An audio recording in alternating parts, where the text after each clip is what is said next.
and welcome to an edition of the Gerety Talks. My name is Lucy Ongay and I am the co-founder of the Gerety Awards, the award that is redefining creative benchmarks by showing the value of the female vision in advertising. Today we will have a chat about the power of language with Marie-Claire Maalouf. She's ECD at Impact BBDO.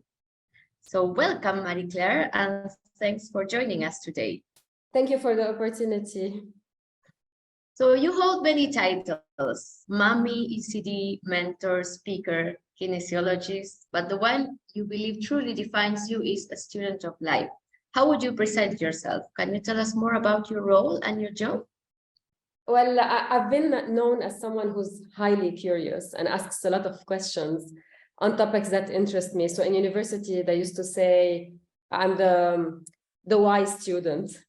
So whenever there's a topic or there's a debate or there's a new a thing that is happening, a new brief, I would ask a lot of questions and they would count how many questions. So I think that curiosity led me to learn a lot of things. So I started maybe learning about advertising, but then it grew into other fields as well. So I did study about kinesiology, I did study about energy. But I feel like what defines me more is I'm interested in anything that teaches about life and human behavior and people emotions and why we are the way we are. And I usually always love to surround myself with people that have high-level energies and they are successful. So these are my mentors and I almost like glue myself to them. I follow them. I want to hear them, whether it's physically or remotely as well. So, and I believe like these titles in a way are just avenues for me to do the work that I'm here to do in the world. So I believe each one of us has a purpose on the planet, and these are just avenues. So it's not really titles as opposed to ways to serve and to create some kind of impact and add value. Okay. And you held a talk about the power of positive language, how words impact the body at a chemical level and how body responds to healing words. Can you tell us more about it? Yes, so the power of positive language is a small part that we study in kinesiology. So we study the scientific aspect as well as the impact that it has psychologically on people and chemically as well. So and we in kinesiology, we can prove it when we do muscle testing. So any negative thought, any negative language can be in a demo demonstrated by a simple muscle test technique. And it's truly incredible when you let people experience it and validate it for themselves when they speak negatively or positively. But beyond kinesiology, it has been also proven that positive thinking triggers dopamine, which is a positive chemical, as opposed to negative thinking triggers like a cortisol into the central nervous system and the bloodstream. What is cortisol? It's like a stress chemical. So it's like total opposite of dopamine. And what cortisol does, it prepares the body to a fight or flight mode. So it puts it on like almost runs on battery. It goes into the survival thinking and shuts all the activities of the prefrontal cortex. And you go like, oh my God, I'm in a stress state. Because all your resources has been directed to a little bit more primitive part of your brain, which is the survival system, which is here.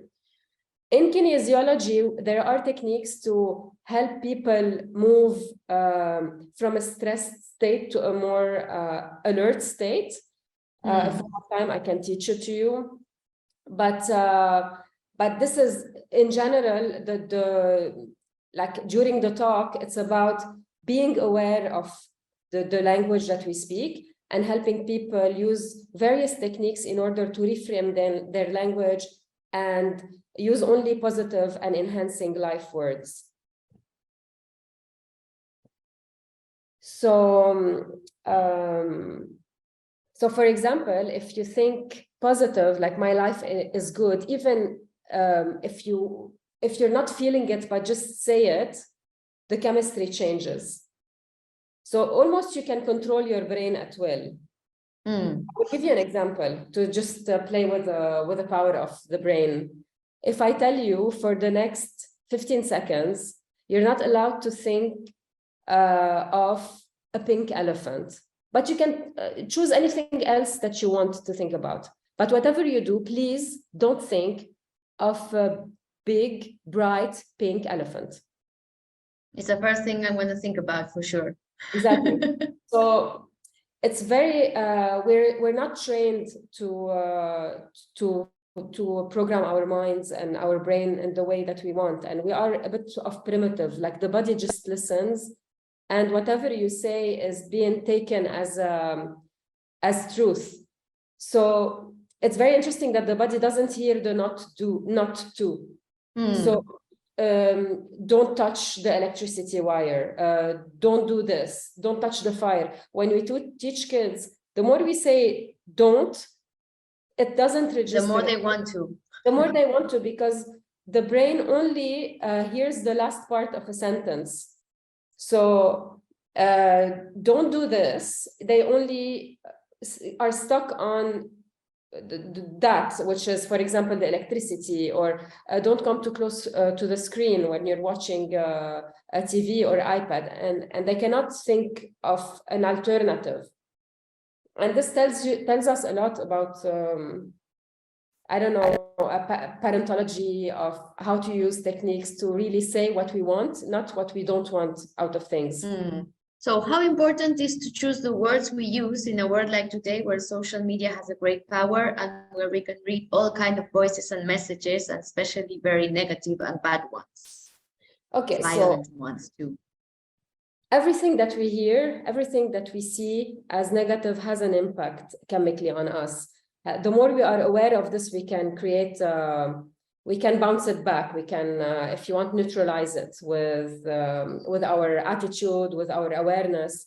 And during the workshops I give, I usually show them a video of a basketball player who is challenged by an audience around him. It's into two phases. The first phase, he's throwing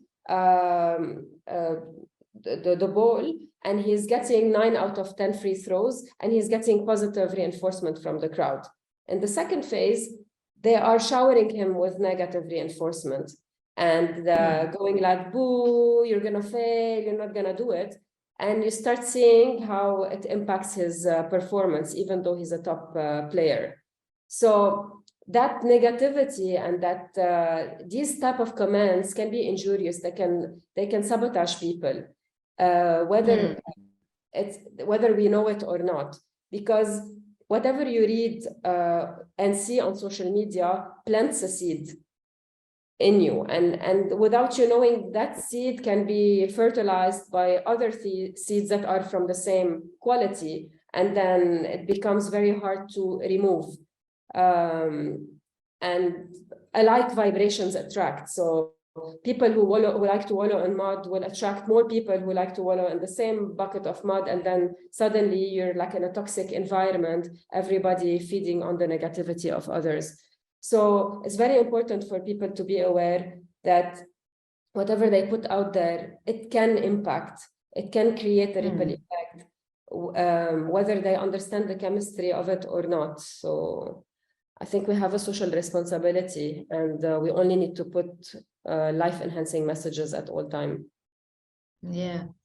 And you also said the only thing you can affect is your reaction to the event, and there's an equation which is E plus R equals O, which is event plus reaction equals outcome. Can you tell us about how the equation works and what we can do to achieve having the better reaction possible? I mean, it would be crazy for people to think that they can change the event. We cannot change the weather. We cannot change others unless they really want to. We cannot change traffic. And so the only thing you can really affect is your reaction to the event. And only then the outcome can change. And this is part of what we do in our industry with our clients. we do creative problem solving, right? So if they come with a problem in regards to their market share or their stand in front of competition or what competition did and they need to do something, we cannot change the context, but what we can do is come up with ideas. And this is the reaction to the event. So the ideas, the creative problem solving. And this is the invitation here. How can we take charge of our lives, not only through work, but our own lives through creative problem solving? So we stop blaming the events, we stop blaming others, we stop blaming the context, and we get resourceful. And we move from that state of, is life happening to us or for us? And when we change the belief of our stand towards life, the reality changes. So if, for example, you had outdoor plans and the weather forecast showed it's gonna rain, how about you offer your guest colorful umbrellas and, I don't know, play Rihanna? Stuck in traffic, practice a new language while waiting. It's a lockdown, finish those series you wanted to watch or paint, or anything you have as a context cannot be fixed, but you can adjust your reaction to it. And then only then the outcome can change. It's a story change if we think about it. So when we change the story, the reality changes. Okay. And what techniques are there to speak more powerfully and reshape our reaction? So I will use kinesiology here, like what type of techniques we teach with our clients. So I will pick three: the language reframing, the best ever shortcuts, and the power of affirmations. So I would start with language reframing. So as I mentioned before, the brain appears to hear the last part of a phrase. Okay, and so we can use that to our advantage. The changes you saw are physiological, and in kinesiology college we offer some example. For example, how about you replace difficult with not so simple? We're still saying the same thing if you think about it, but not so simple pushes the brain to think of, oh, it's there's still hope, there's still something there. So it's not completely It's a challenge. Sorry? It's a challenge. Yes. You need to figure it out somehow. Yes, exactly. So the brain starts thinking, okay, it's not so simple, but there's something simple in it. It's not completely simple. So instead of saying bad, you can say it's not so good. Bad is a roadblock. It's like a dead end. Not so good. It's a positive reframe. You're still saying the same thing, but it's softer on the ear. It's softer on people. Hard, you replace it with not so easy. And then when somebody comes to you, for example, and we see it in our daily interactions a lot, when somebody comes to you and tells you, I've had a rotten day today, how about we give a positive feedback? So today it hasn't been your best day, has it? So instead of feeding on and saying, oh yes, me too, I got stuck in a horrible traffic, and then we feed on each other's misery, we just create like a bounce effect with a positive feedback, and then help him with 2-3 positive feedback. He will just you will change his energy, and suddenly he will focus on something else. So this is for the language reframing. There is also something called the best ever shortcut, which is if you're out of ideas, use something called the best ever. So for example, you were stuck in traffic, say, I had the best ever traffic today. So instead of making you a victim, you suddenly move into the victor because you experience the best ever traffic. That makes you a victor in a way. Or instead of saying, my pain have been, I don't know, excruciating, say, I had the best ever pain. So that makes you a person with power in your life.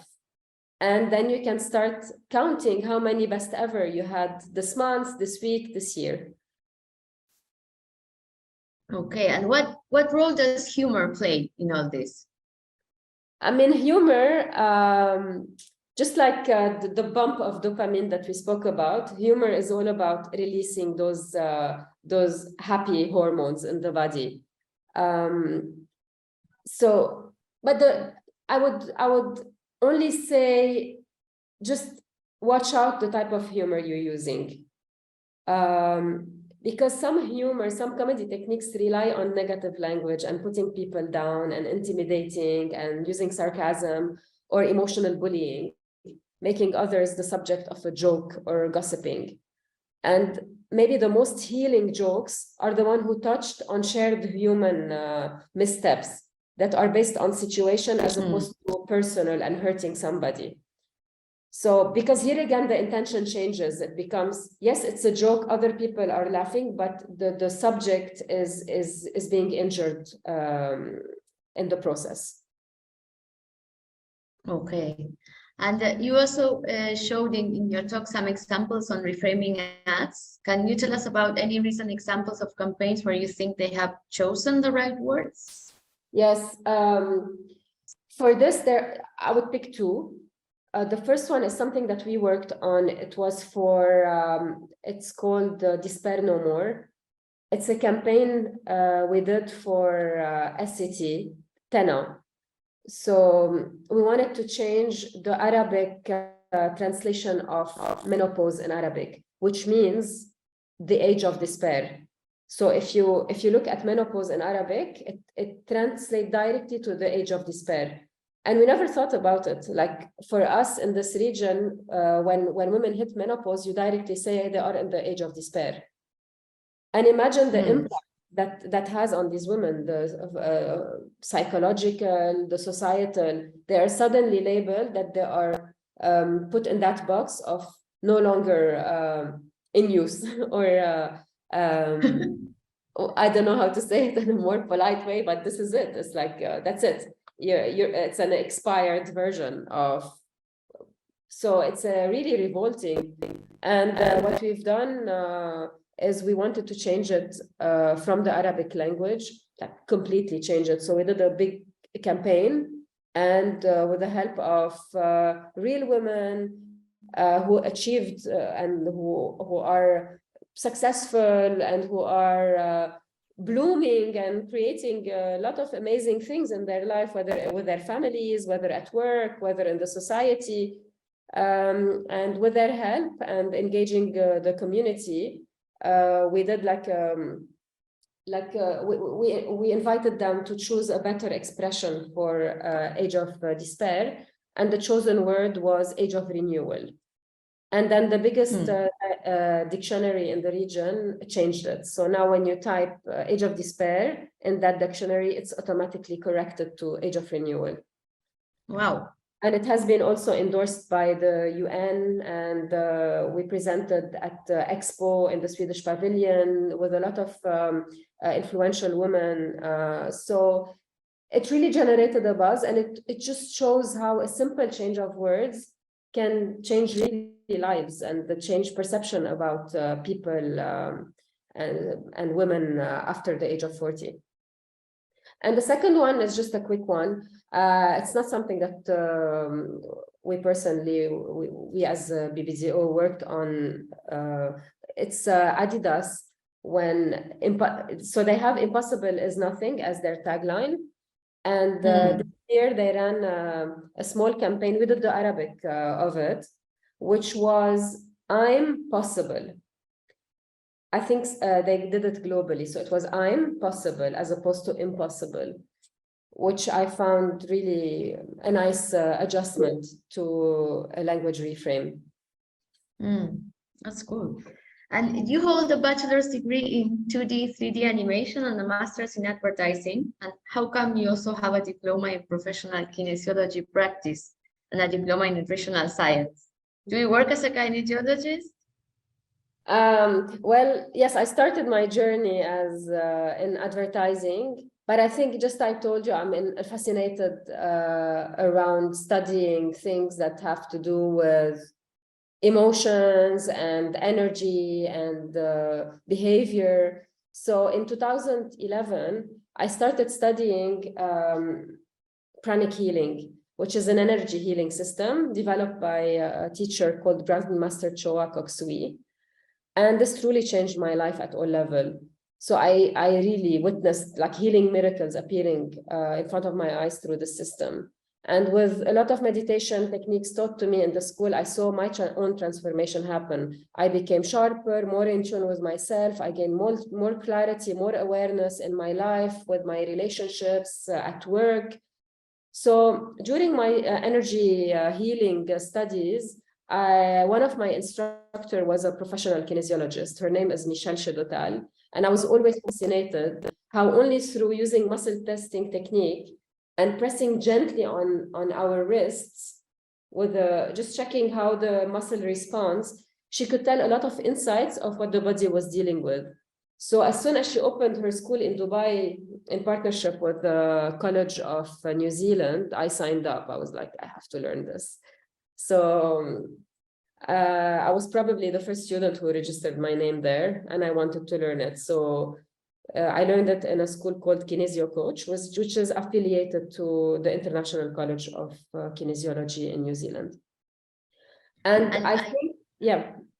Sorry. No, yeah, you apply all these learnings that have nothing to do with advertising in your daily work in advertising, actually?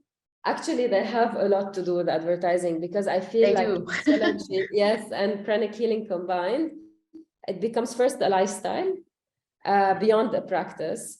And I apply their principle daily. So with kinesiology, we learn goal setting, coaching, balancing, creative problem solving, reframing. It's a lot of energy psychology and a lot of goal setting and identifying what people want as opposed to what they don't want, and how you balance them to get there. So minus, if you want, everything that is related to anatomy and physiology's work, but the rest, when it comes to mental work, emotional work, and coaching, it's all relevant to what we do, because sometimes you coach clients into properly setting their goal for their brand. Like, what's your brand purpose? This is something I can help client identify with through the techniques I use in coaching and kinesiology. And creative problem solving is something in is like our daily bread, and we use it in kinesiology, because the base of kinesiology is the belief of every person is at the base naturally creative, resourceful, and whole. And we balance people to tap into their best version, to bring out their potential. So imagine you apply this in the creative land. When you're brainstorming, when you're sitting with your creative team, how you can help them unpack their creativity and remove the sabotage, the noise, the things that are limiting them, the limiting beliefs. So all of this is part of the training, and I see is like, oh my God, it's like so seamlessly connected. So I highly recommend anyone who wants to propel himself higher in life and to have clarity, vision, purpose, serve his team, his community, learn how to coach and lead effectively, is to learn any of these disciplines. Maybe not the full kinesiology program, but at least something that helps people deal with their stress, understand about limiting beliefs, understand about sabotage programs, and how to deal effectively with them, so they can, I don't know, again, become the best versions of themselves. I think this is what every single person on this earth has a duty to do, is to evolve. And at the beginning of the talk, I mentioned your first time was mommy, and I know you have some things to say about being a mom in the advertising world. Yeah, mom, that's my dearest thing. So what I would say is a lot of women find it hard to stay in the business when they become mom, especially with the high level of like a demanding industry, especially in advertising, long nights, going on shoots, long hours of work, hard work. So I feel one thing that helped me a lot is learning about upgrading systems. So I would say one line that I really like from a book called Atomic Habits by James Clear. He say, you don't rise to the level of your goals, but you fall to the levels of your systems. And in this book, I got a lot of insights and learning about creating healthy habit and effective system that I applied in my working life and as a mom. Because it's not about biting more than you can chew with those multiple roles that you play. We have limited hours per day to be able to attend and do everything. But there's a notion I learned, which is there's the being of a person and there's the doing of the person. And you don't need to do everything, but you can be everything. So in that being, you allow, you create systems that help you create effectiveness around you. So for example, as a mom, what is the best system that you can put in place, not for you to be involved in every single thing, but to be involved in the most important things, and to be more with your daughter as opposed to do more. And that removes a lot of stress on moms. So yes, I think there's a lot here to talk about, but I feel if anyone is interested to learn more about this, that book is really, really interesting. And it helps create healthier habits and then understand how with tiny changes every day that we action, you can create massive success compound over time. And to end up, what would you suggest to people to implement this knowledge in their daily lives? How can we make sure we use the best words or language to communicate with others? I think, yes, I would summarize them in 3. So I would say, first of all, the most important thing is to be aware. Awareness is key, and awareness is very important for character building and evolving ourselves. So aware first of your internal and your external language. So we all have an internal language. So when we listen to that internal language, are we a fan club for ourselves, or are we saboteurs and prosecutors? How do we talk to ourselves? Do we say, yes, you're going to do it, go for it? Or do you say, nah, forget it, you're not good enough? And when we talk to others, do we come from a place of love, compassion, understanding? Our words are injurious, or are they healing? So, and I love a line that the teacher, Master Choa, used to say, what comes out of your mouth is more important than what goes in. So we really hold big responsibility on how we speak to others, because we can injure without us knowing. So awareness is first. Second is to be courageous, to have the courage to change. And it takes courage and firm resolution to grow out of negativity, because it's tempting. It's like the drama feeds drama, and gossip feeds gossip. So it really takes courage to choose positivity and take responsibility and say, I'm not gelling with this. This is not mine. So courage to change as well our systems and how we live our lives. So we are creative people, like in our business. Are we really being creative when it comes to our own life, or are we just reactive? And I love to play with that a lot. So I also bring that question a lot during at work. Like, are we being reactive here? How can we take a step back and then bring in creativity? So even when we give feedback to clients, or when we give feedback to our team, we don't take the time to reframe that email in a more positive way. We just play sometimes messenger because we're under stress, and then we don't clean up the negativity that came with an email to summarize it to only the objectives, or what will create a better result with the team.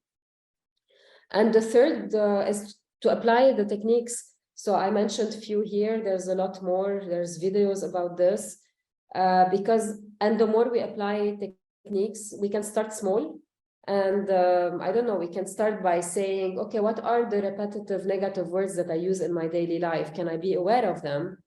And then how can I start reframing them? Some people have it by nature, like for example, they say pain in the neck when they talk about a person. And the more they say pain in the neck, the body listens and hear pain in the neck. And guess what? People create pain in the neck. And we've seen a lot of cases of kinesiology when sometimes just repeating that words become a program for the body, and they adopted it. They adopt it and it becomes reality. Wow. So start with awareness and then courage to change and applying the technique. And lastly, like, what do we want to keep in mind? Our words are our greatest power. They are like seeds that we plant in our mind and the mind of others. So the invitation here is to really watch our language and choose well our seeds. They can either grow to become weeds or bear amazing fruits. And what we feed our mind every day will create the life that we desire. And the message that we put in the world will shape realities and move people to take the right actions. So here, are we going to be the injurer or the healer, the hater or the lover, the one who empower or disempower, the one who encourages or disencourage, the reactive or the creative? And it's us, we decide. Wow. Thank you so much for such an enlightening chat about the power of language. And yeah, I will try to put this into my personal life, into practice. So thank you so much for joining us today and for your time, and good luck with all your future projects. Thank you so much. It's an honor.